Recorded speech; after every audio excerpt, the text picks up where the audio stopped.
성경은 우리가 믿는 하나님을 오직 유일한 여호와다 그렇게 말씀하고 있죠. 그 한 분이신 하나님, 그 한 분이신 하나님을 단일하다라고 표현하지 않고 유일하다 그렇게 말하고 있습니다. 그 하나님에 대해서 대열의 문답 오늘 8문, 10문, 11문을 공부하면서 함께 좀 성경이 인도하는 대로 따라가 보도록 하죠. 교환을 보시겠습니다. 1페이지 밑에 단락 보시면요, 오늘은 제1부 사람이 반드시 믿어야 할 것 중에 제2과 하나님에 관한 항목의 8문부터 11문을 공부하겠습니다.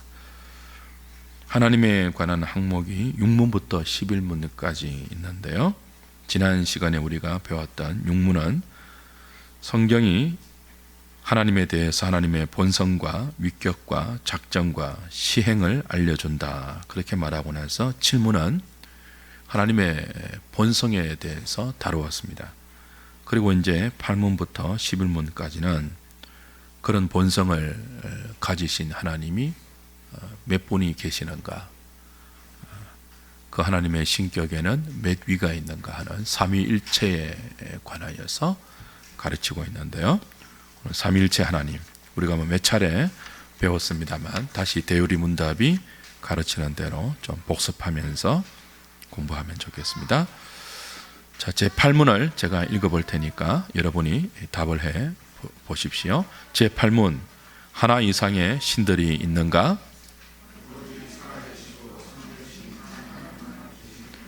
계속해서 제9문을 제가 읽습니다. 신격에는 몇 분이 계시는가?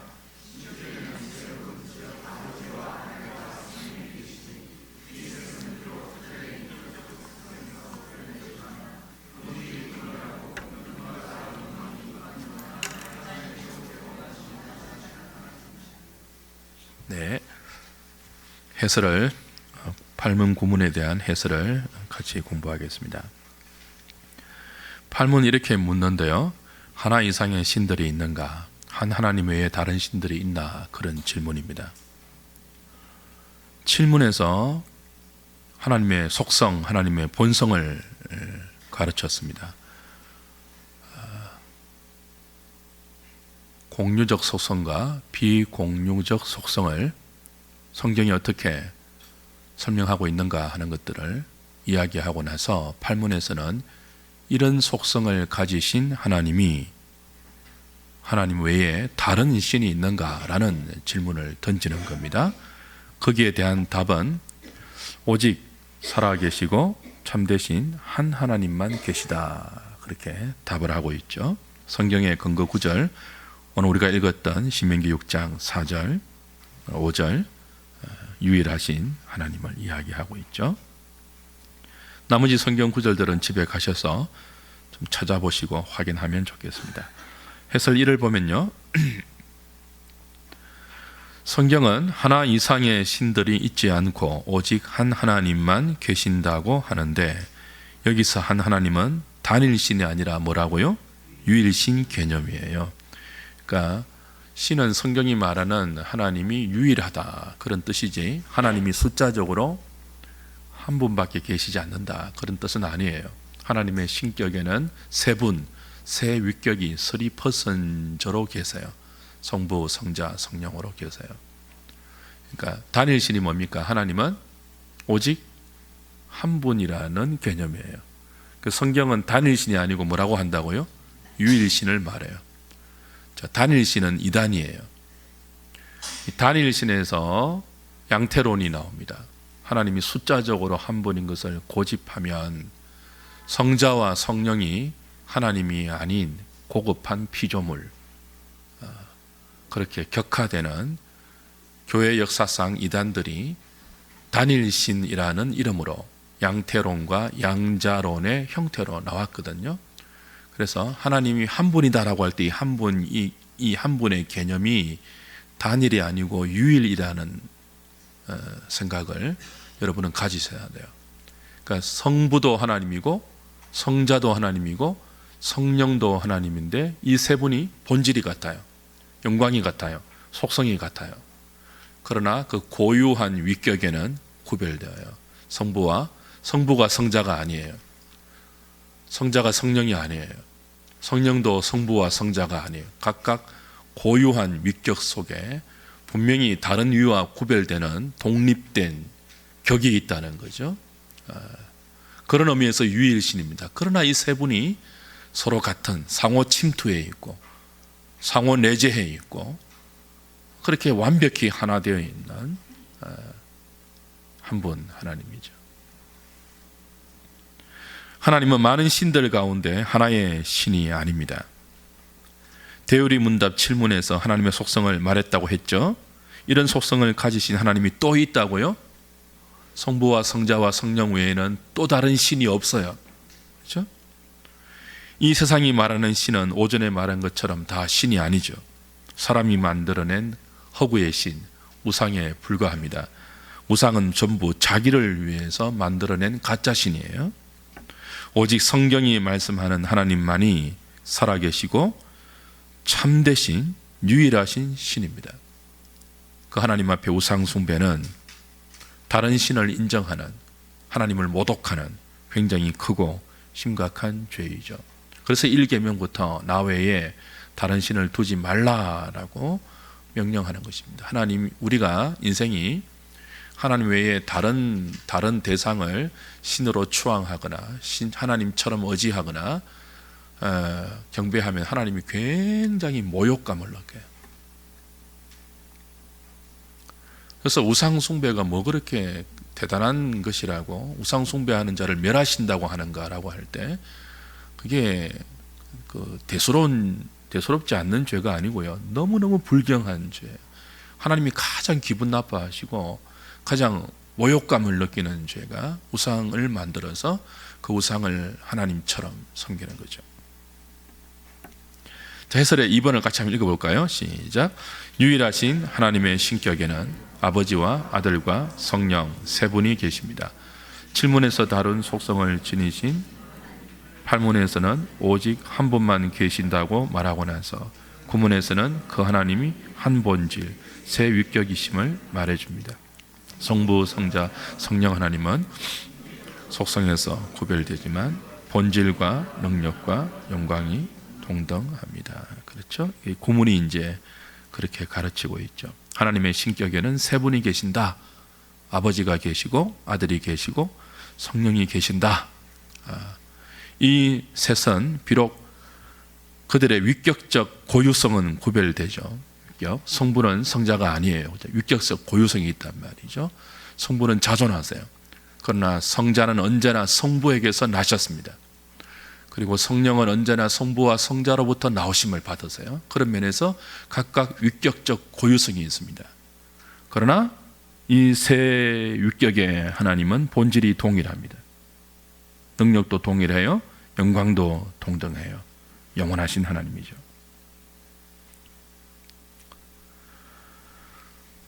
이걸 믿어야 됩니다.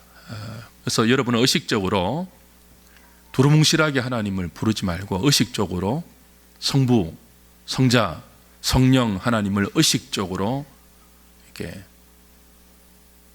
좀 뭐라고 하죠? 의식하면서 부르는 연습을 하셔야 돼요. 아버지 이렇게 부르고, 그죠? 아버지라고 부를 때 삼위 하나님을 다 뭉뚱그릴 수도 있지만 성부 하나님을, 그 선하시고 어미로우시고 경배받기 합당하신 그 성부 하나님을 아버지라고 부르면서 그 앞에 경외감을 가지는 훈련이 필요합니다. 그리고 예수님이라고 부를 때 아버지가 낳으신, 우리에게 육신으로 보내신, 우리의 죄를 구원하기 위해서 십자가와 부활의 대속의 사역을 감당하시고 아버지와 함께 성령을 보내셔서 오늘 우리 안에 거하시는 그 예수님, 그분을 이렇게 의식해야 돼요. 그분의 이름으로, 예수님의 이름으로 아버지께 나아가는 훈련을 자꾸 해야 돼요.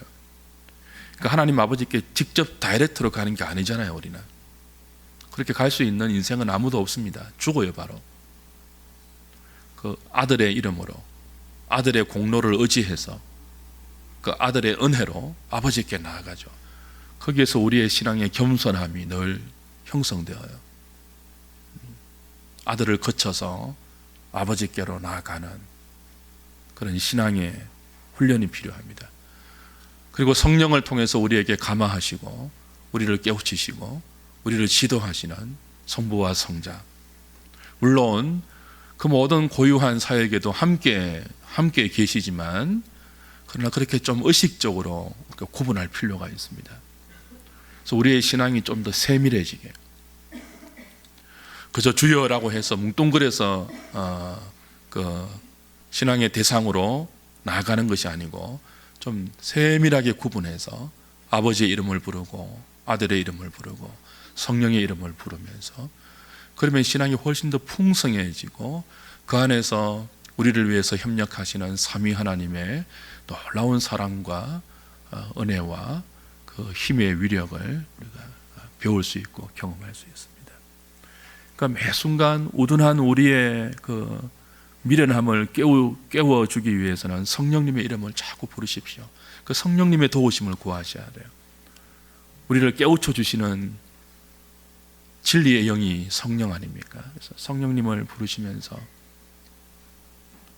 하나님의 뜻을 분별케 해달라고 기도하시고, 걸음걸음 그분을 의지해서 사람을 만나고 이야기하고, 그런 세밀한 그 구분의식, 하나님 앞에 살아가는 의식이 없으면요 마음대로 우리가 살 수 있거든요. 그냥 막연한 신처럼 하나님을 대할 수 있다고요.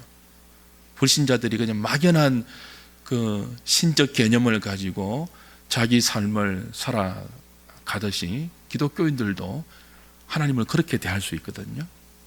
그 의식적으로라도 성부 하나님, 성자 하나님, 성령 하나님 이렇게 좀 이렇게, 그죠? 그렇게 나갈 필요가 있단 말이죠. 자, 3번 보십시오. 유니테리안 주의는 그러니까 하나님의 단일성을 주장하는 이단들인데요, 성부 하나님만 하나님이고 성자와 성령은 하나님이 아니라고 주장합니다. 성자의 도덕적 탁월성은 인정하지만, 성령의 파워와 능력도 인정하지만 성자와 성령을 하나님이 아니라고 주장해요. 오직 성부만 하나님이라고 고집하죠. 그러나 성경은 뭐라고 합니까? 성자도 하나님이고 성부와 똑같은 본질을, 영광과 권능을 가지고 있는 하나님이고 성령도 똑같은 본질을 가진 한 하나님이라고 말씀합니다. 본질에 있어서 하나입니다. 세 위격이, 그죠? 본질이 하나예요. 그러나 위격에 있어서는 분명히 3%입니다. 3위로 계십니다. 이런 삼위일체 교리는 인간의 이성을 뭐 한다고요? 초월합니다. 인간의 이성을 무시하는 것이 아니고 인간의 이성을 초월해요. 그래서 많은 사람들이 자기 이성으로 경험하지 못한 말이니까 이 삼위일체 교리가 걸림돌로 다가가는 사람이 있지만, 성경은 삼위 하나님을 이야기하고 있습니다. 본질이 하나이지만 고유한 위격의 차이를 갖고 있는, 독립성을 갖고 있는 삼위 하나님을 이야기하죠. 자, 그 뒤에 문장, 중요한 문장입니다. 하나의 본질을 갖고 계신 성부, 성자, 성령께서 어떻게 하고 계신다고요? 상호 침투와 공제를 통해 하나의 거룩한 삼위일체 하나님을 형성하고 계시는데, 이 거룩한 삼위일체 하나님은 성경은 한 하나님이라고 부른다 하는 거예요. 단일신이 아니고 유일하다. 여기에서 페리코리시스라는 신학적인 개념을 제가 몇 번 설명드렸죠. 그러니까 이런 비유가 좀 곤란한데요, 삼위일체 하나님을 설명하기 위해서 마치 부부가 일심동체인 것처럼 삼위 하나님이 그렇게 하나이다라는 식으로 설명하는 것은 적절하지 않아요. 그러니까 삼위일체 하나님을 우리의 경험과 시간과 공간이라는 테두리 속에서 일어날 수 있는 물리적인 현상을 동원해서 설명하는 것은 굉장히 위험한 시도예요. 그런 지금까지 교회에서 많이 그렇게 삼위일체 하나님을 가르쳐 왔거든요, 비유로.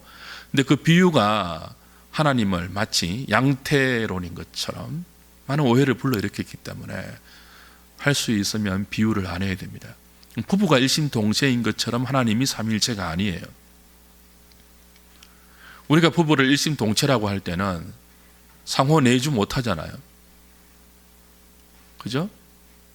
네가 내 안에 있어, 이거는 그냥 표현이잖아요. 실제로 네가 내 안에 없잖아요. 나도 네 안에 못 들어가잖아요. 근데 성부, 성자, 성령은 실제로 뭐예요? 성부 안에 성자와 성령이 함께 공지하고 계시고 상호 침투하고 계세요. 신비하게. 그러니까 일심동체라는, 부부가 일심동체라는 비유도 삼위일체의 비유는 적합하지 않죠. 상호 침투하고 계세요.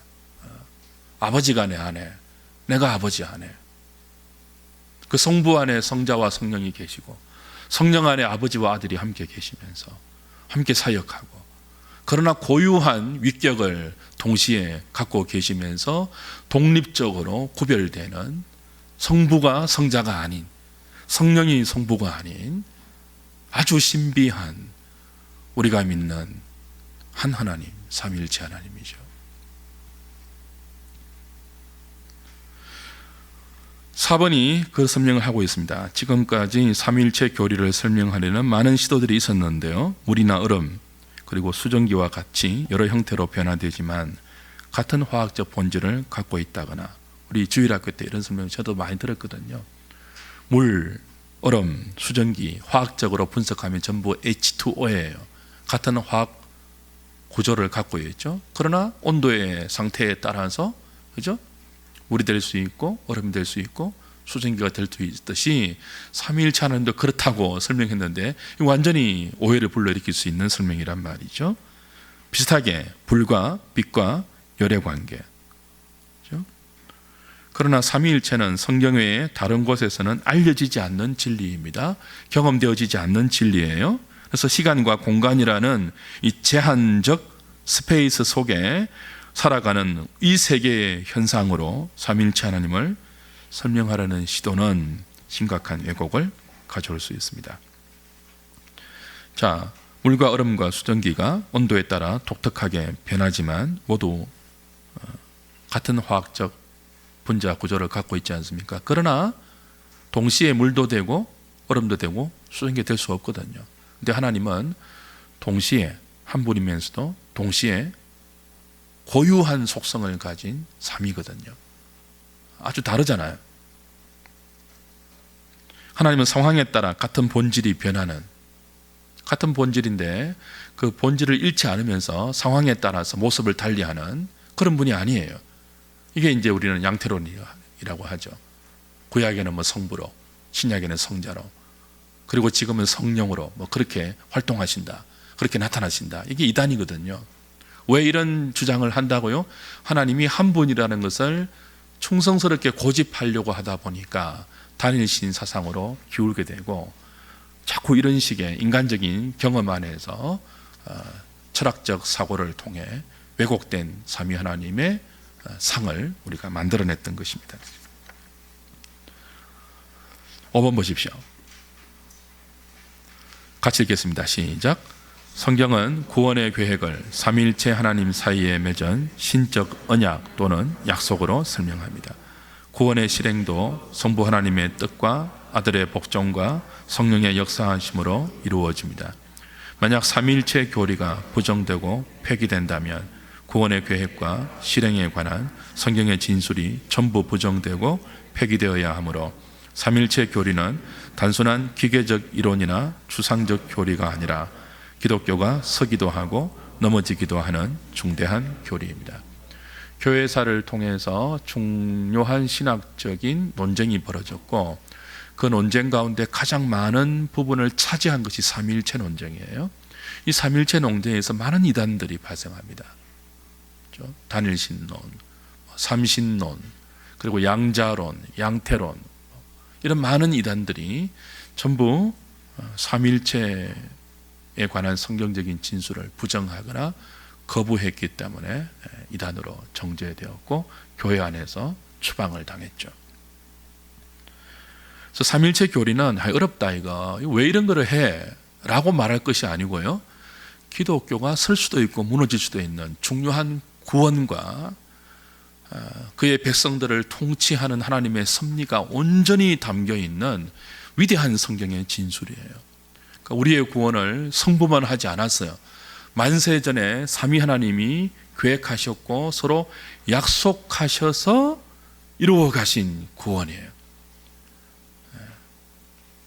그러니까 이 삼위일체 하나님 가운데 한 분만 부정되어도 우리의 구원이 불완전한 것이 됩니다.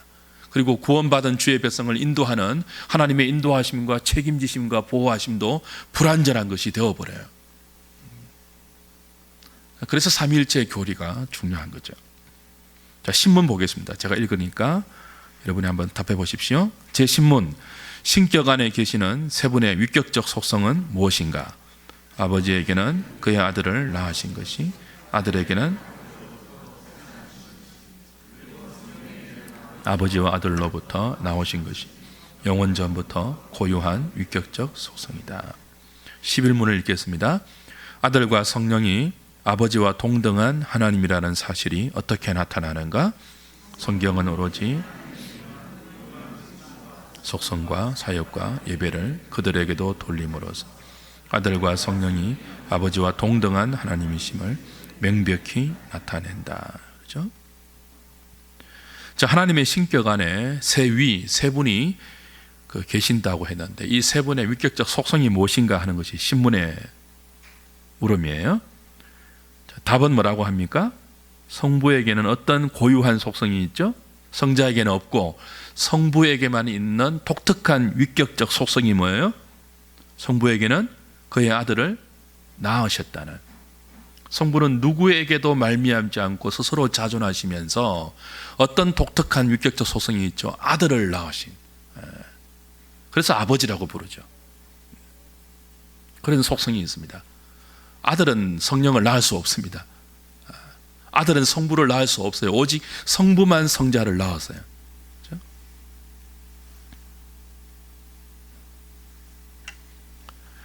자, 해설 1번 볼까요? 성부에게는 다른 위에서 뭐예요? 발생하지 않으셨으며 영원부터 성자를 낳으심이 뭐라고요? 고유한 성부의 속성이다 그랬습니다.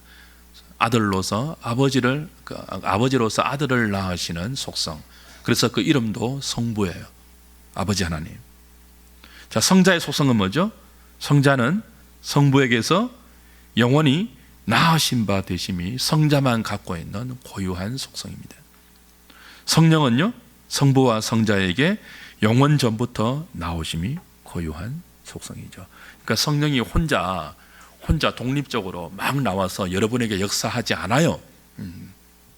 언제나 성령은 성부와 성자로부터 나와서 교회 가운데 그의 택한 백성들을 보호하고 감동시키고 진리로 인도하시고 깨우치고 가르치는 역할을 하시지, 사역을 하시지, 성부와 성자의 보내심이 없고 허락이 없는데도 성령 혼자 독단적으로 나와서 은사를 준다거나 기적을 베푼다거나 그런 것이 없단 말이에요.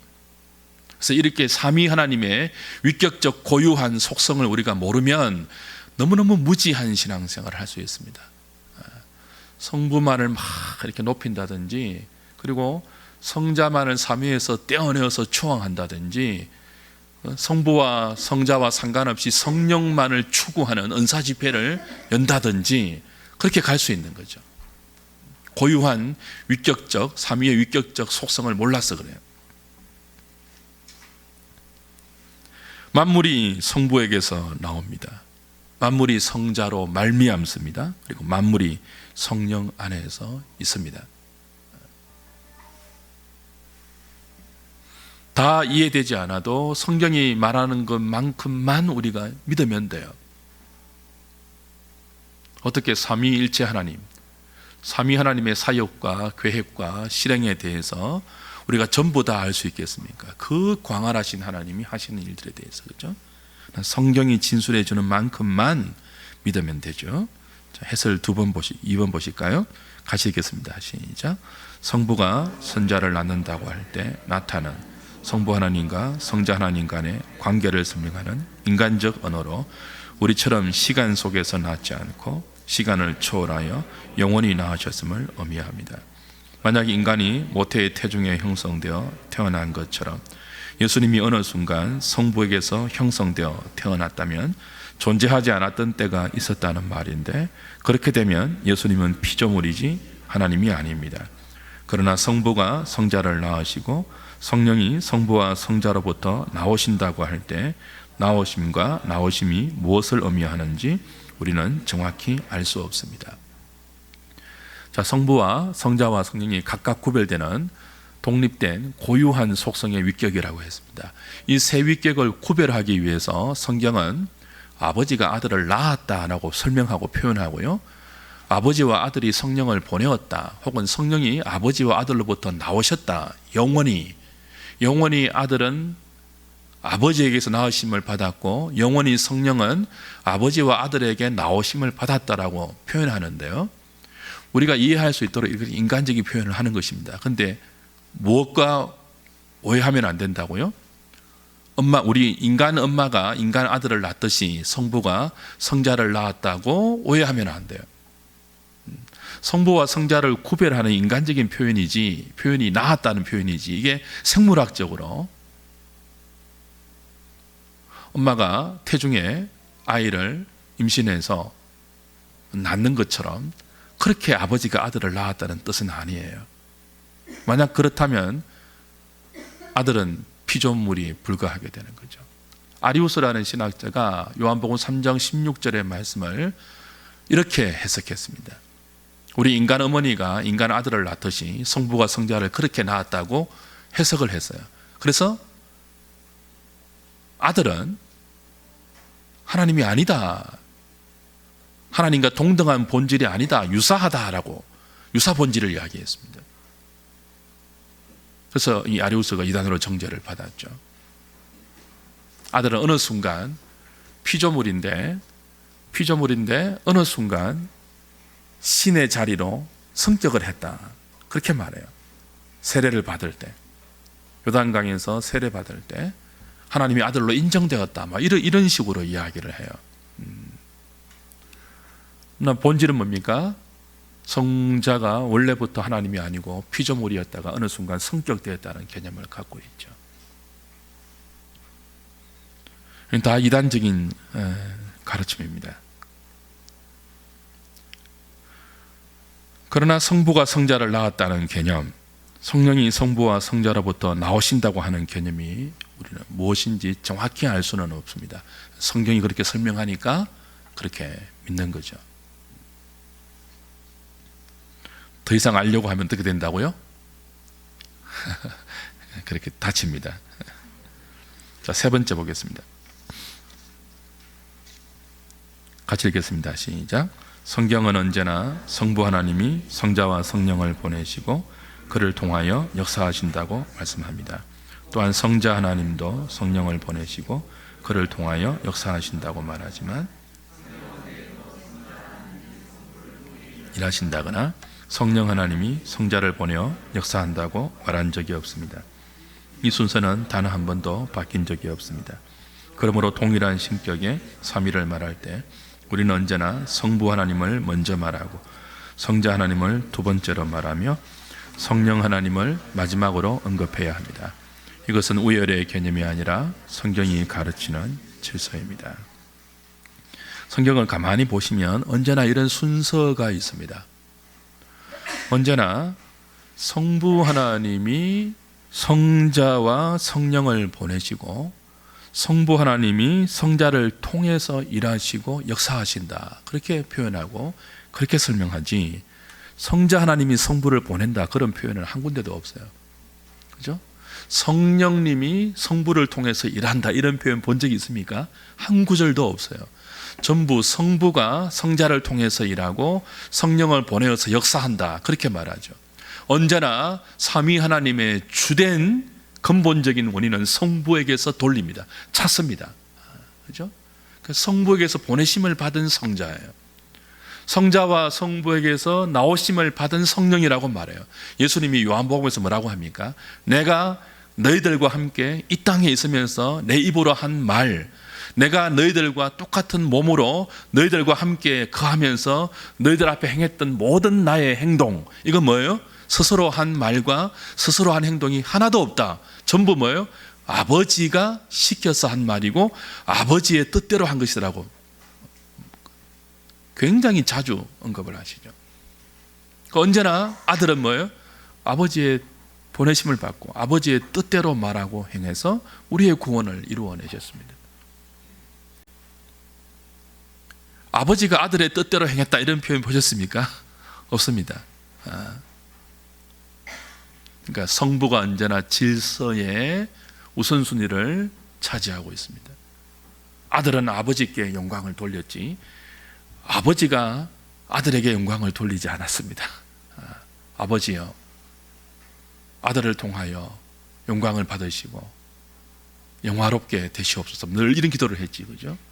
성부가 성자를 위해서 기도한 적 없습니다. 언제나 성자가 성부에게 기도했죠. 성부가 성령에게 기도한 적이 없어요. 언제나 성령이 성부에게 간구하죠. 말할 수 없는 탄식으로 우리를 위해서 성령이 하나님께 기도한단 말이에요. 그래서 우리도 언제나 성부 하나님을 먼저 언급해야 합니다. 그리고 성자 예수님을 불러야 합니다. 그리고 성령 하나님을 의식하고 살아야 되죠. 모두가 우리가 믿는 믿음의 대상이지만 뭐가 있다고요? 질서가 있어요. 하나님 사이에 질서가 있어요. 이 질서를 우리의 삶과 우리의 신앙에도 고스란히 녹여 들어와야 합니다. 교회는 질서가 있어야 돼요.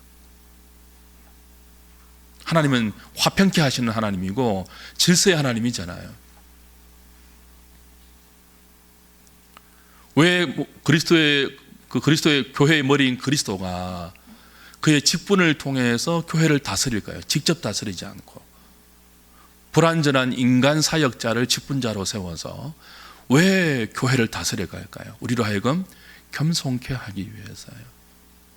비록 여러분보다 못나게 보이고 여러분보다 돈이 없고 지식도 없고 학력도 없고 권세도 없어 보여도 하나님이 세우신 교회의 이 직분자들은 우리가 그 권위에 순복해야 할 하나님의 권위이고 하나님의 질서예요. 그 잘 훈련하는, 잘 순종하는 훈련을 하셔야 돼요. 그래야 아나무인격의 성도가 되지 않을 수 있습니다. 그래야 무례한 신자가 되지 않을 수가 있어요. 좀 오래 믿었다고 목에 힘주고 돈 좀 있다고 목에 힘주고 교회에서 자기 주장 관철하려고 하고 그러면 안 돼요. 교회는 직분이 있단 말이에요. 목사와 장로와 집사가 있단 말이죠.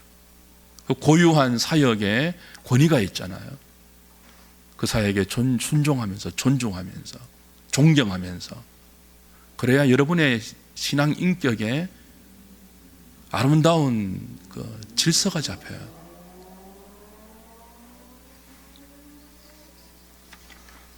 마지막 4번 보겠습니다. 같이 읽겠습니다. 시작.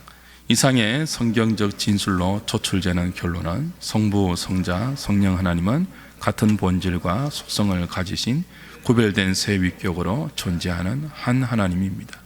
한 본질이므로 나뉘지 않고 만물의 창조와 섭리와 구원에 있어서 한 목적과 한 뜻과 한 계획을 갖고 계십니다.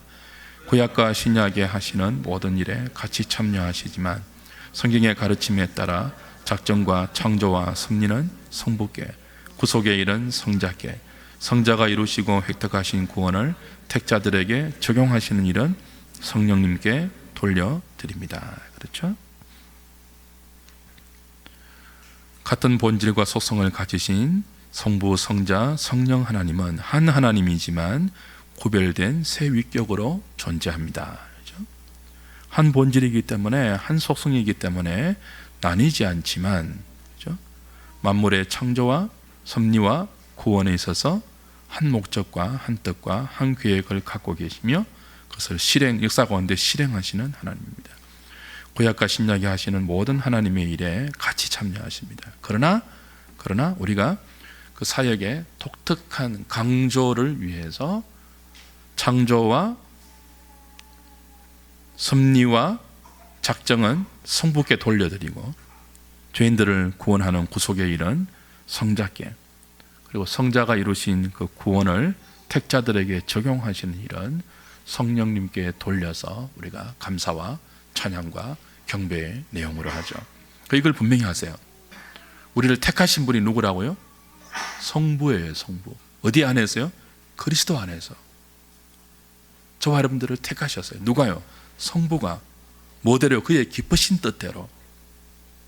우리는 다 모르지만 그의 기쁘신 뜻대로 만세전에 성부가 성자 안에서 여러분을 택하셨어요. 얼마나 감사한 일입니까?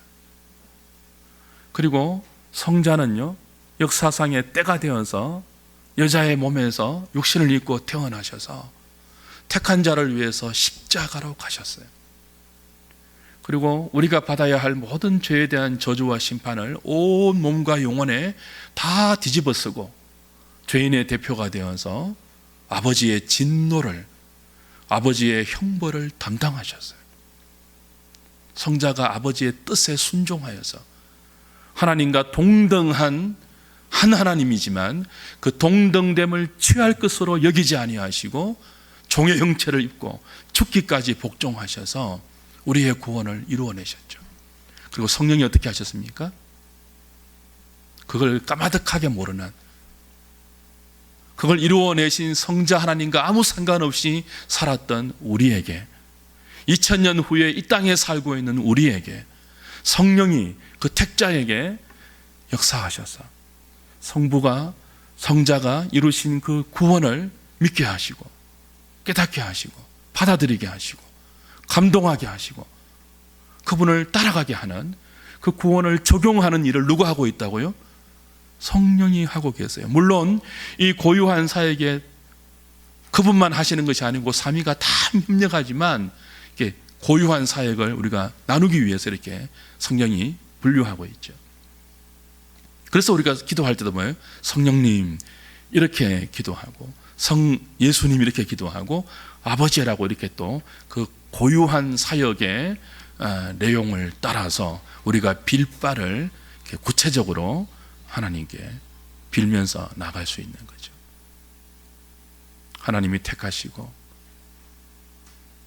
창조하시고 실행하시고 섭리하시고 예수님이 그 아버지의 뜻을 따라서 역사 가운데 우리 가운데, 역사 속에서 우리 가운데 실행하시고 성령님이 이 모든 것들을 믿게 하셔요. 삼위 하나님의 은혜, 말할 수 없는 은혜이죠.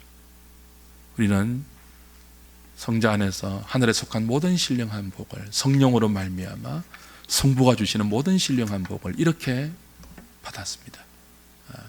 한 주간 동안 그 삼위 하나님께 감사하면서 삼위 하나님의 손에 붙잡혀 있다는 그 사실 때문에 늘 기뻐하고 노래하는 저와 여러분 되면 좋겠습니다. 찬송가 11장 우리 찬송하죠.